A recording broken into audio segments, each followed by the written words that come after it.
بسم اللہ الرحمن الرحیم۔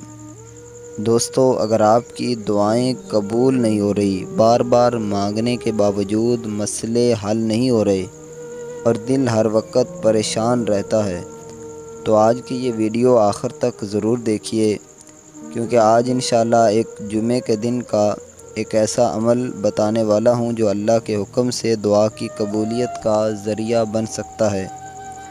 السلام علیکم ورحمۃ اللہ۔ جمعہ کا دن مسلمانوں کے لیے بہت ہی بابرکت دن ہے۔ اس دن کی دعا، عبادت اور درود شریف کی خاص فضیلت ہے۔ بہت سے لوگ کہتے ہیں کہ ہم دعا کرتے ہیں مگر قبول نہیں ہوتی، لیکن یاد رکھیں اللہ تعالیٰ اپنے بندوں کی دعا ضرور سنتا ہے۔ کچھ لوگ بیماری کی وجہ سے پریشان ہیں، کچھ رزق کی کمی کی وجہ سے اور کچھ گھریلو مسائل کی وجہ سے۔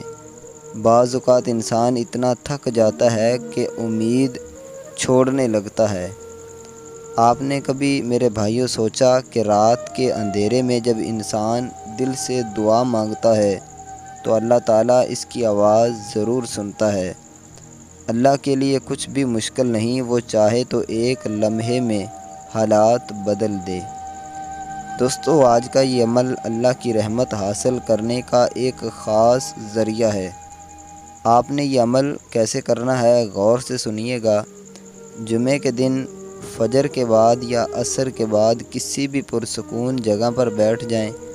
3 مرتبہ آپ کوئی سا بھی درود شریف پڑھ لیں، سیدنا یا کریم صلی اللہ علیہ وسلم یہ پڑھ لیں، یا صلاۃ والسلام علیک یا رسول اللہ یہ والا پڑھ لیں، یا کوئی سا بھی آسان درود شریف آپ پڑھ سکتے ہیں۔ صلو علی الحبیب یہ بھی درود شریف ہے۔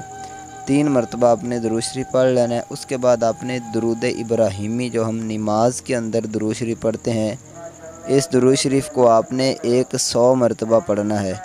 اللہم صلی علی محمد وعلی آل محمد یہ والا جو درود شریف ہے، اس کو 100 مرتبہ آپ نے پڑھنا ہے۔ ہر مرتبہ پڑھتے ہوئے اپنے دل میں آپ نے حاجت جو بھی آپ کی ہو وہ رکھنی ہے، پریشانی ہے جو بھی جس طرح کی، کہ یا اللہ اس درود شریف کے صدقے میری پریشانی دور فرما۔ جب یہ درود شریف پڑھ لیں تو اس کے بعد سورہ اخلاص، قل هو اللہ احد یہ والی جو سورت ہے، اس کو 11 مرتبہ پڑھنا ہے۔ اب جب 11 مرتبہ یہ پڑھ لیں تو آخر میں پھر 3 مرتبہ درود شریف پڑھنا ہے، جس طرح ہم نے پہلے کوئی سا بھی درود شریف آپ پڑھ سکتے ہیں۔ میرے بھائیوں، جو زیادہ تر لوگ، آپ کو اس میں ایک میں بات بتاتا چلوں کہ وظیفہ کرنے کے بعد آنکھیں بند کر کے دل سے دعا مانگے، تھوڑی دیر بیٹھ جائیں، پرسکون ہو کر آنکھیں بند کریں اور اللہ تعالیٰ سے آپ نے باتیں کرنی ہے، اور مکمل یقین رکھنا ہے کہ اللہ تعالیٰ میری یہ باتیں سن رہا ہے۔ ایک شخص لکھا ہے کہ بہت پریشان تھا، اس کو کوئی دعا اس کی قبول نہیں ہو رہی تھی۔ اس نے یہی عمل شروع کیا، چند جمعوں کے بعد اس کے حالات الحمدللہ بدل گئے، اس کی مشکل آسان ہو گئی۔ تو اس وظیفے میں یقین جو ہے ضروری ہے، اور اس کے علاوہ صبر کے ساتھ آپ نے کرنا ہے اور گناہوں سے آپ نے بچنا ہے، اور سب سے اہم بات کہ نماز کی آپ نے پابندی کرنی ہے۔ تو انشاءاللہ اللہ کے فضل و کرم سے آپ کی دعائیں اللہ تعالیٰ قبول فرمائے گا۔ اللہ تعالیٰ ہم سب کا حامی و ناصر ہو۔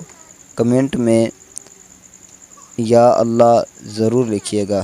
جزاک اللہ خیرہ۔